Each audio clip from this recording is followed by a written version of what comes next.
How are we doing? How are we doing? For those who were able to partake of the pre-show before we started recording live on this great Tuesday evening, it was a little mellow, a little smooth. Why was that important? Because at times we gotta get a little mellow, a little smooth, and don't get caught up in all the loudness and the rhetoric. This is Dr. Gregory Clarke Sr. And we're going to have a great time today for the comeback conversations with Dr. Clarke as we're going to jump into some current events. We're going to jump into some of the conversations that are happening around us. And also, we're going to get into a great teaching today as we are going to, give some much more um, expression around what we're building here with the Comeback Collective Circle, which is the community of like minds that we're building over here. So, once again, appreciate you being here.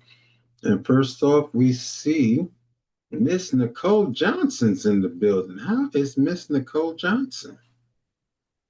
I'm doing well. Excellent.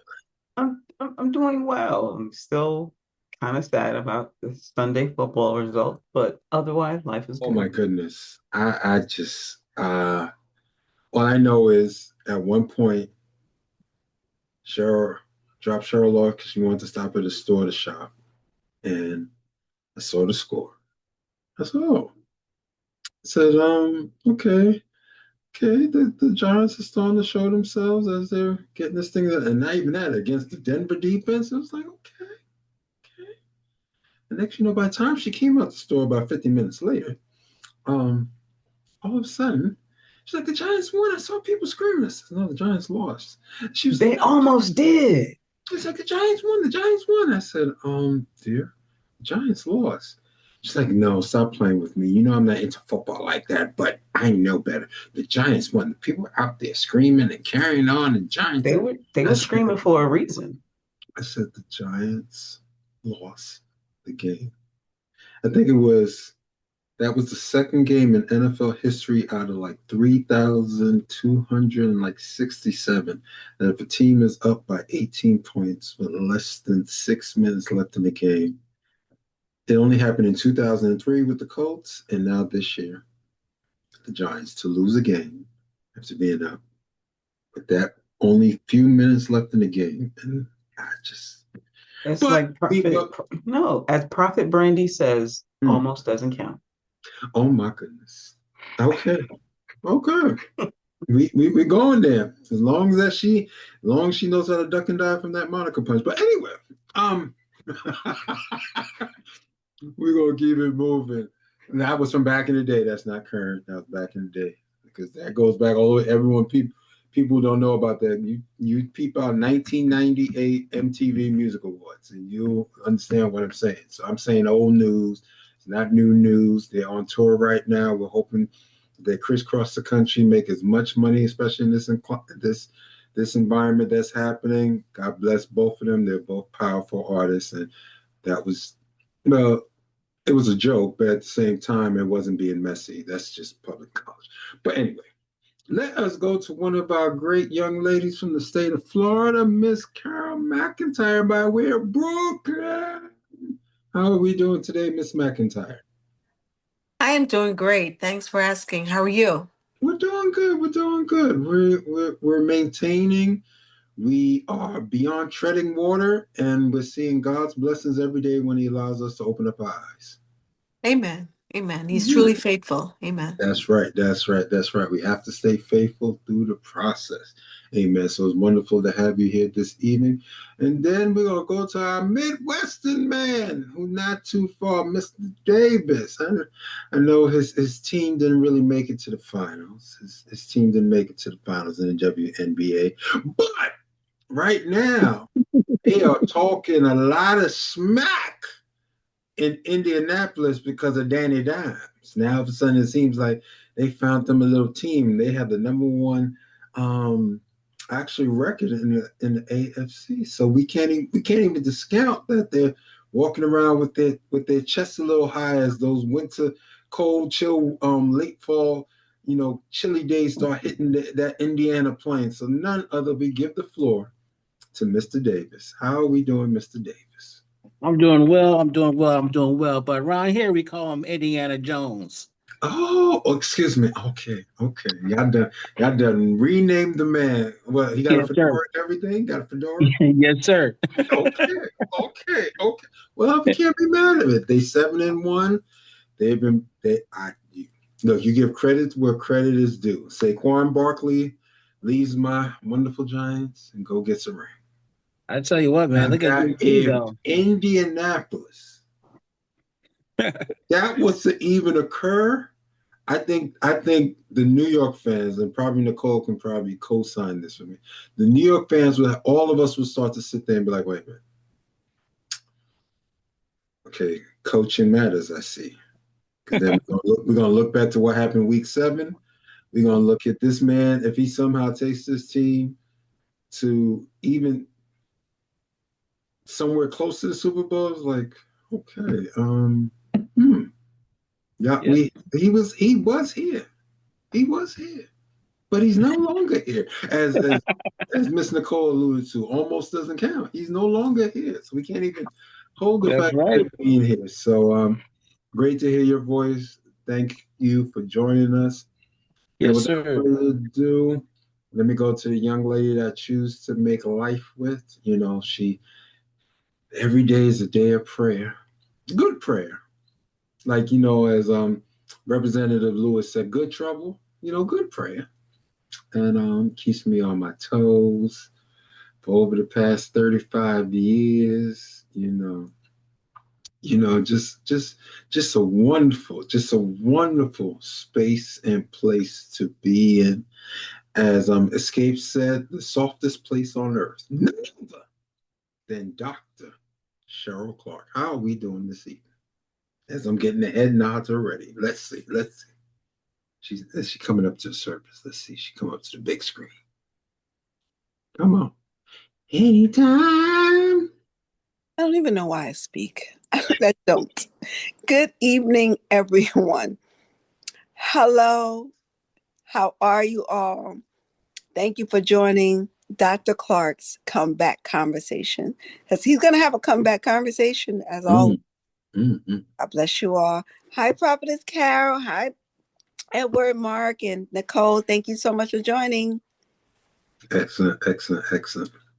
So before we jump into any of the regular current events, because as we can see, the United States federal government is still on lockdown, shutdown, which as we continue to have these pertinent conversations, we have to have a strategy as a community. And the reason for this is that, number one, we already can see now that this shutdown was premeditated. There was no inkling that the Republican Party, led by Donald Trump, was going to have a conversation about making sure that what they put in that big ugly bill was going to be detrimental not only to people in our community, but everyone who has the opportunity to have access to the closest thing to national health care that the United States has ever had.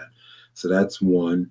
Two, it's very almost like beyond, we already know the man is pompous and narcissistic, but to see them destroying the East Wing of and tearing it down so he can build his $250 million ballroom, which is an addition to the White House, is more distasteful. That is $250 million of our tax dollars going to demolish the East Wing, as they've already started the process, and going to reconstruct it to build a ballroom that's going to be almost, in some ways, as much square foot as the first and the second floor of the White House presently. So we have to look at that. You have to think about the fact that the federal government is not funded by October 27, which it doesn't look like it's going to be, which means by November 1st, we're talking about at least 42 million people are going to be experiencing that level of food insecurity at a national level, because we're not talking about, okay, this pocket over here and that's pocket over there. And as it's been proven that Caucasian Americans are the ones who are utilizing most of the social service subsidies countrywide. It's going to be interesting how this is going to be spent, because this is not a Democratic Party shutdown. This was not something precipitated, even as this past weekend with the No Kings protests across the country and also other areas of the globe. No violence, all the rhetoric that was coming from the other side with Donald Trump, with the AI video, dropping excrement on people in different areas. I mean, just the outlandishness. It's like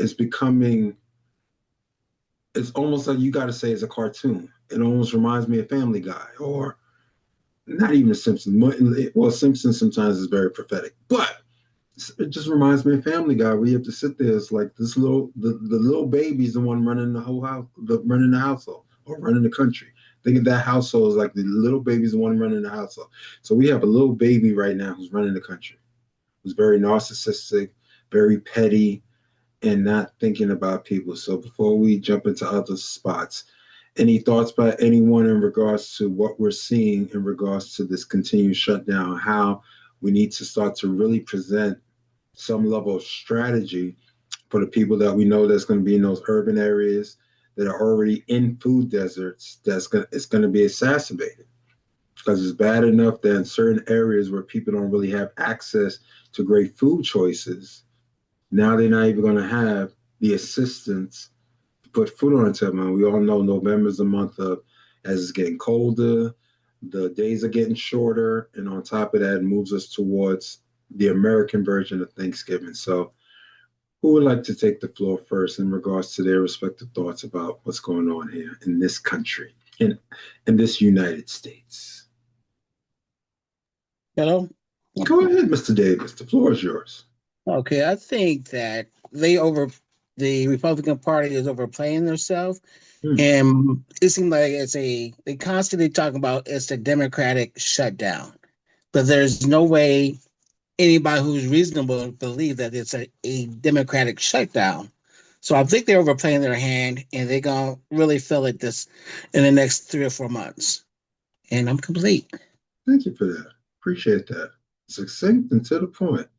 Amen. How's everything going down there by you, Miss McIntyre, in that good old red state of Florida? Well, same old, same old. Mm, Nothing major, no major changes. Where I am, people aren't really so far affected, but I've been back and mm, forth into Brooklyn mm. and doing some contract work in the hood. Okay. And folks are really in a panic because they're now Mm, receiving their notification that like their SNAP benefits will be pending for November. mm, Food stamps is some people are cuts in food stamps. mm, The stipulation for housing is mm. slowly, changing. You can no longer like pass on your housing apartment to a family member. Just a lot of changes are happening. Wow. Yeah, you can't do that anymore. And those who are leasing their Mm. housing apartments to others, they're stand to lose it now. But the main thing is the food insecurity. They already sent out notification Thank to you for that. those who are receiving SNAP benefits and food stamps. Yeah. Excellent, excellent. Thank you for that. I love that. Ears on the ground. Sometimes we always learn that word of mouth is a great opportunity to share information, and it's great that we're even in those spaces of awareness about our communities. So without further ado, let's go to Miss Johnson. How is it up there in our good old neck of the woods of the boogie down? How do people act, and how do people act?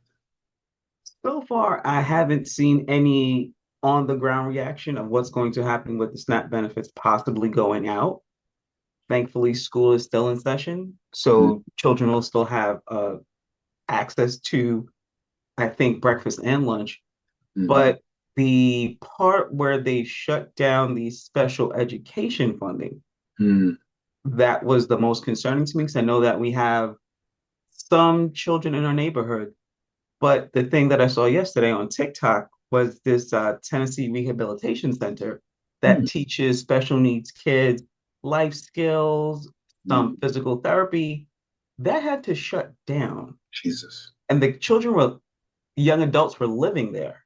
But because they had no funding due to the government shutdown, they all had to be sent home. And it's like these people are just trying to gain independence. And now until the government reopens, they're just in limbo. And it's kind of like they are just a challenged population. So just to compound the loss of services for them, who are also some recipients of SNAP benefits, it's very concerning. And I'm complete. Thank you for that. Thank you for that. And it's good because sometimes we'll make the assumption, oh, I'm from New York or I'm from whatever part of the country. But when you at least have some level of empathy and thinking about others just from a human standpoint, we know there's too many things that attempts to keep us fragmented and at odds and, getting on in that tension levels. But at times, just to say, people deserve to eat. People deserve to have proper access to certain things in regards to getting at least a quality of education. See, I can't say the word decent because we already know that there have been times where we've recognized that the American educational system is not necessarily decent. You usually have to pay or make the investment into other areas or other type of preparatory means or boarding school means or things of that nature to start to see how disparate even our public sector when it comes to education. But to see this administration come in and pretty much attempt to gut this thing and, just play in the face or think like some of us are dumb to see if you have any inkling or understanding or awareness about Project 2025. This was simply part of the playbook. They are not thinking about not even other Christian. They're not even thinking about other Christians who don't look like them. If you're not a white evangelical, they're not thinking about you. And it's sad when I can remember last year before I go to Dr. Cheryl, but I remember last year when during the election cycle, you saw all these African Americans and some from the state of Florida. We had the senator from South Carolina. Everybody was shucking and jiving. Trump is going to do this, and he's going to take care of the people. We'll do better under him. And it's like, wait a minute, when did we ever do better under him?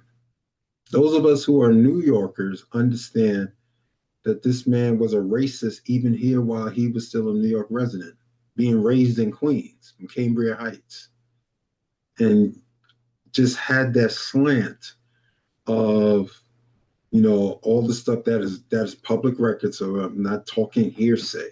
We're sued by the federal government for housing discrimination, sued by the government for certain practices, not desiring to rent to people who didn't look like him, even on top of the fact that when he got certain subsidies and, had to mandate that some of his buildings have to have some access to some sort of rent control or some sort of access to have people who may not be at that affordability level, that those individuals should go through the back door. If I do rent to them, they should go through the service entrance. They shouldn't be allowed to come through the front door where the doorman is and the doorman's supposed to greet them and the marble and, the shininess. No. You're in the building, but you should go through the back. So even then, and we can still, we don't have to reiterate about Central Park 5 and all the other stuff. So his track record is his track record. So 34 count convicted felon who was able to still become a United States citizen, which is already mind-boggling on its own. He didn't have to even come up with the blueprint to be able to attempt to fragment America. You have the religious right to do that through the Heritage Foundation. And all he's doing is just playing the blueprint as it has been established. So before we go any further, let me give Dr. Cheryl Clarke the floor so she can give her insight and thoughts. And I know she has some as, we have to think about people as this weather's starting to change and starting to move in a different dynamic, especially with the food insecurity and things that will probably end up happening as we are only, at the time of this taping, only 6 days away from that particular, how should I say, deadline for them to reopen up the government. And there's no real sense and sensibility that they're desiring to do that, because the House of Representatives is still on recess. So that's just crazy. So Dr. Cheryl, the floor is yours.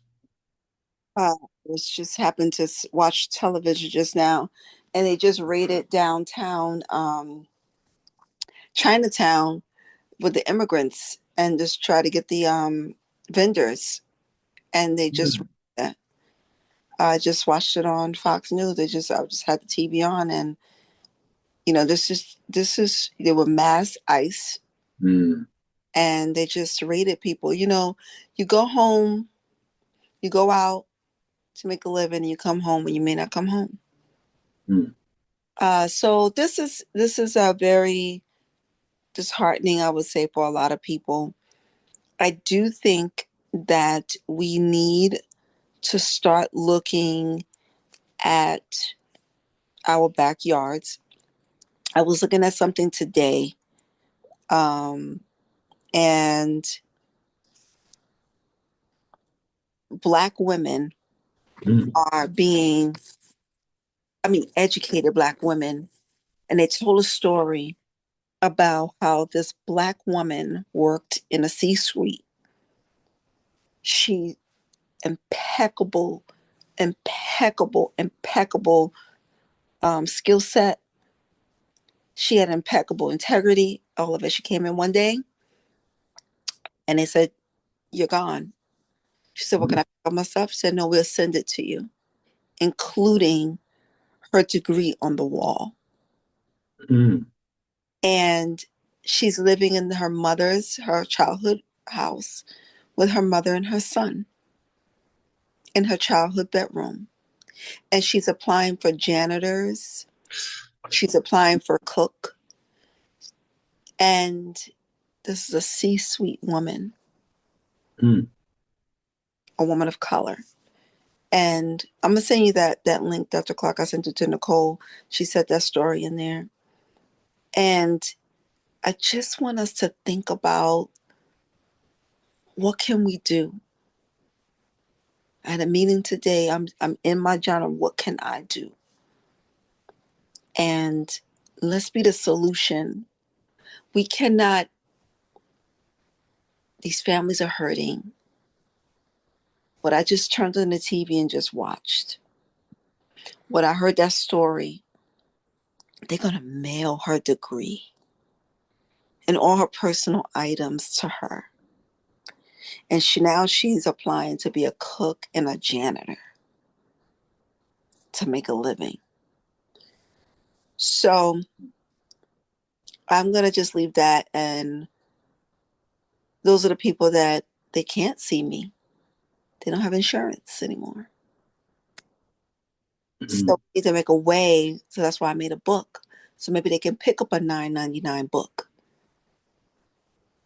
and maybe walk through the book. So be a solution, people. Whoever's watching this, if you're watching after the live, just be a solution and stop feeding the problem.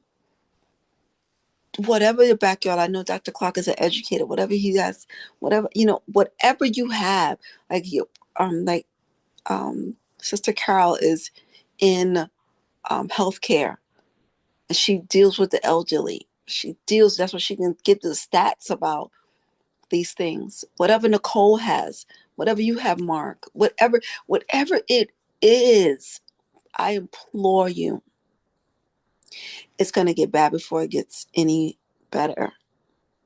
This beautiful bill that he did is not beautiful. So that's my thing, and I digress. Appreciate that.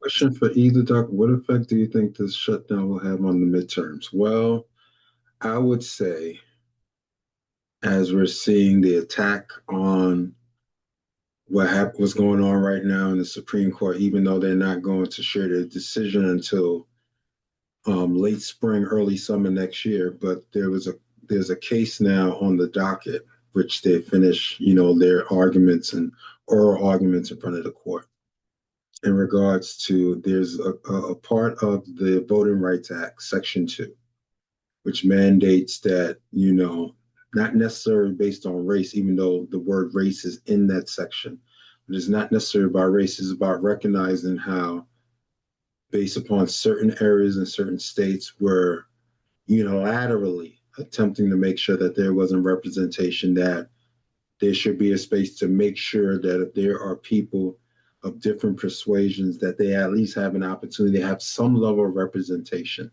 And right now, the state of Louisiana has at least one district like that, where they send someone to Washington that's like that. And based upon how the demographics were moving, it was almost about to become a second one.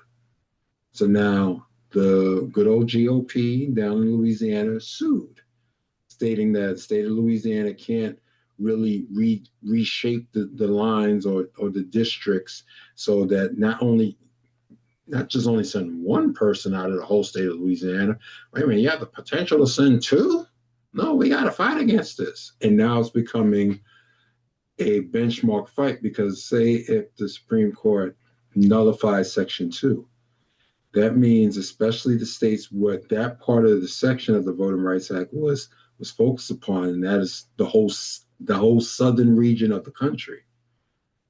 That means these states can start to do even worse gerrymandering, like what Texas did and what South Carolina did or what Missouri did, as they're preparing for these midterms, because they recognize on the merits alone, the Republican Party should get that. The Republican Party should be waxed next November. See, this November is all the, you may hear, like here in New York, is the mayor's race. You have next year, certain governors, even this year, certain states have their governor races, stuff like that, other than the main 4-year cycles.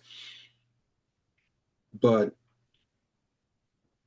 the midterm can always determine how, depending upon who has the executive office, if people are not liking those policies, then their counterweight to that is to vote the other party in. So now it should be a balance. Like, say if there was a balance, Trump couldn't have shut the government. That's why it's laughable.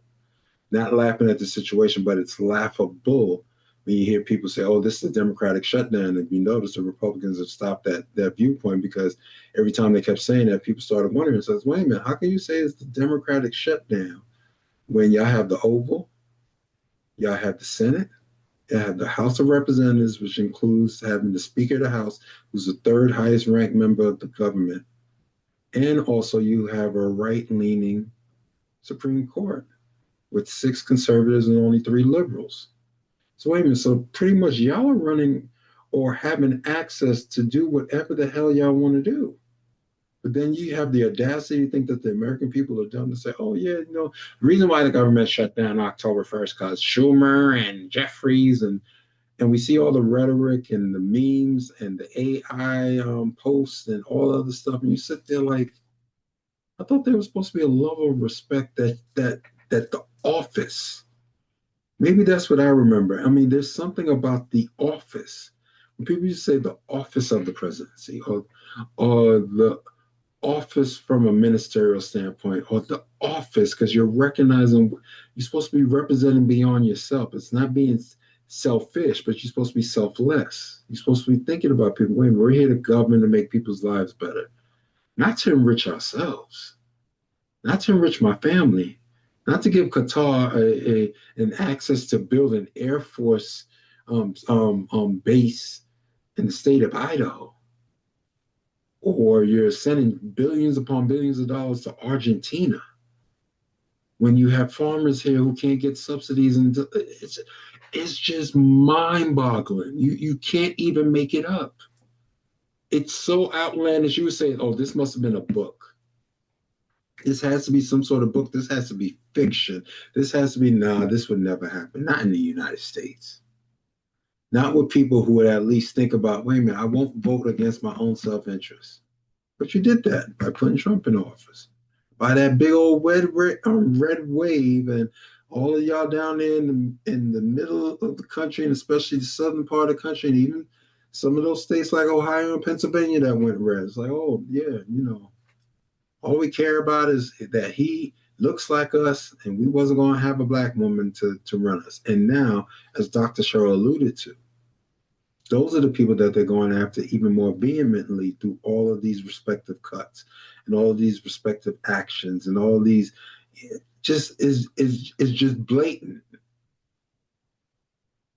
But as Dr. Cheryl Clarke alluded to, we here at the Comeback Collective Circle, it's about, creating those strategies. Now we have to start really having those conversations about those food banks, but then even the food banks are being stressed.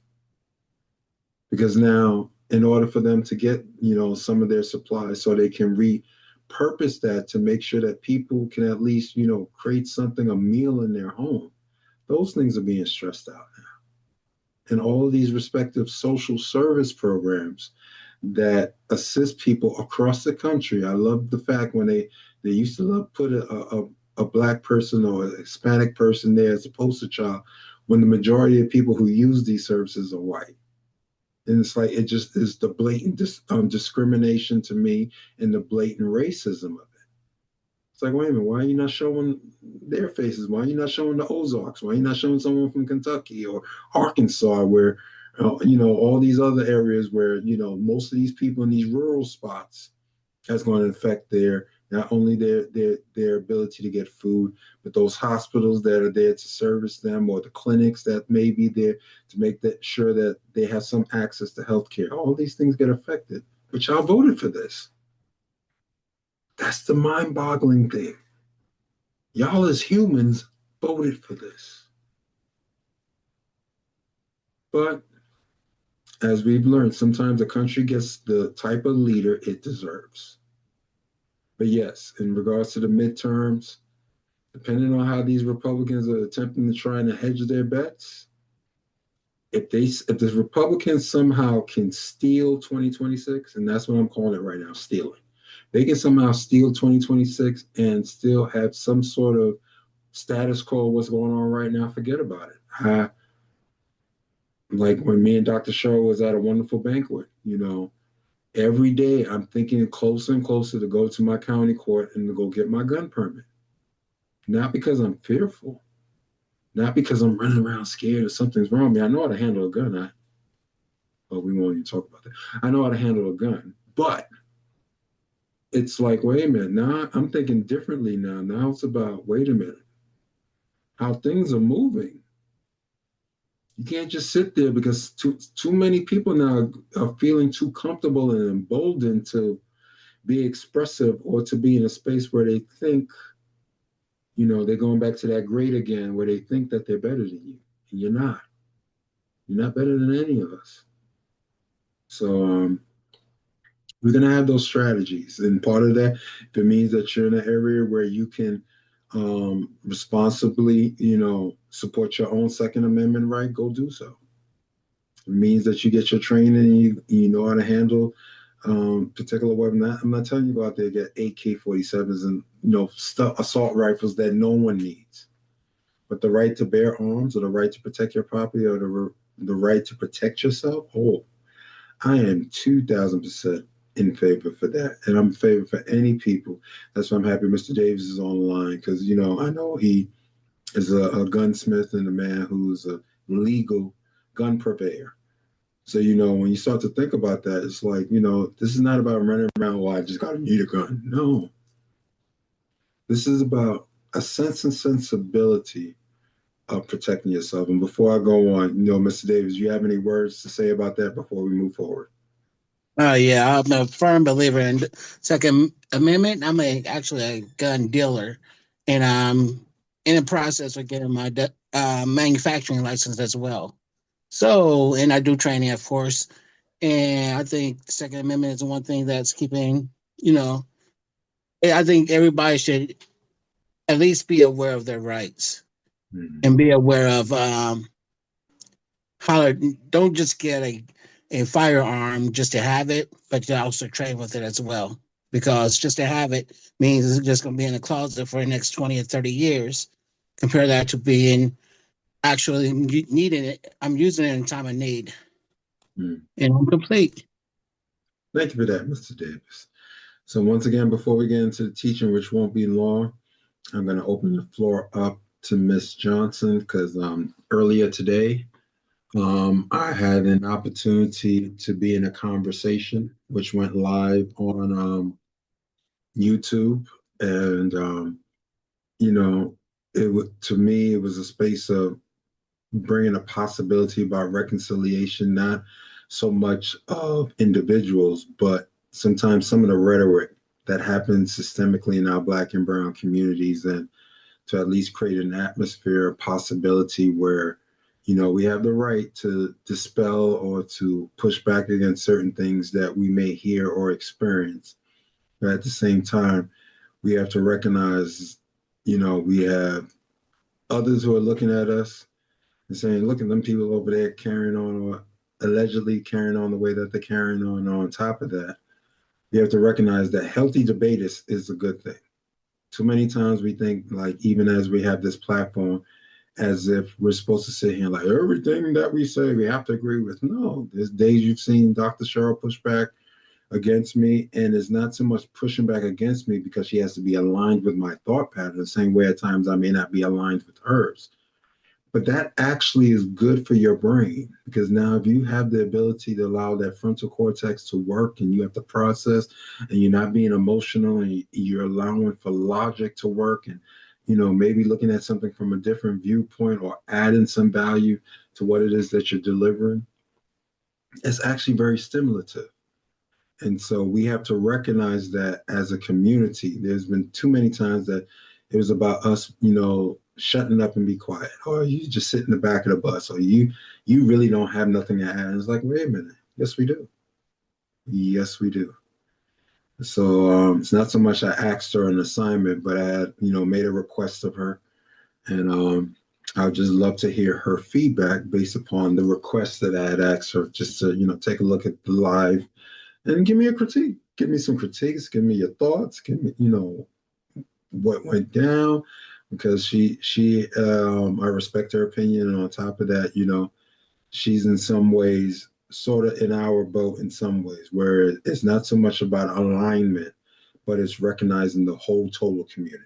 So, Miss Nicole, the floor is yours. I will take it, the floor. Essentially, as I watched it and I sat and thought about it, because I can in some ways see it from both sides. I thought about it. I equate it, please don't kill me for this, I equate it to MAGA. Oh, okay. People are so unheard sometimes.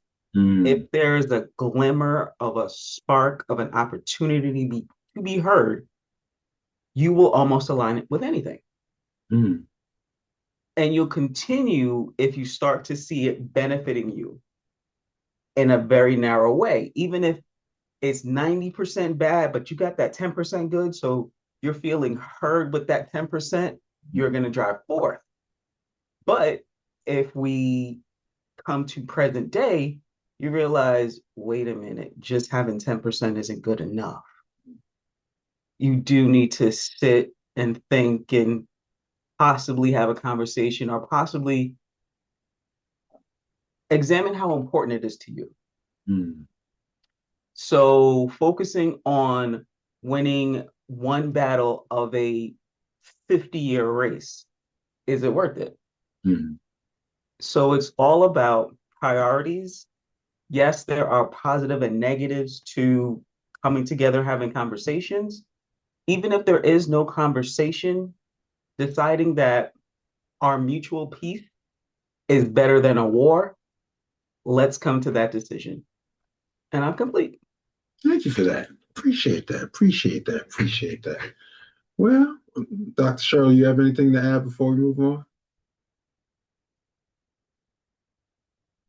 No, Dr. Cheryl. No, I don't, because I didn't see it. So no, not for that. Okay, no problem. So with that being said, we're going to get into tonight's teaching so that we can have the discussion It won't take us long. Yes, we keep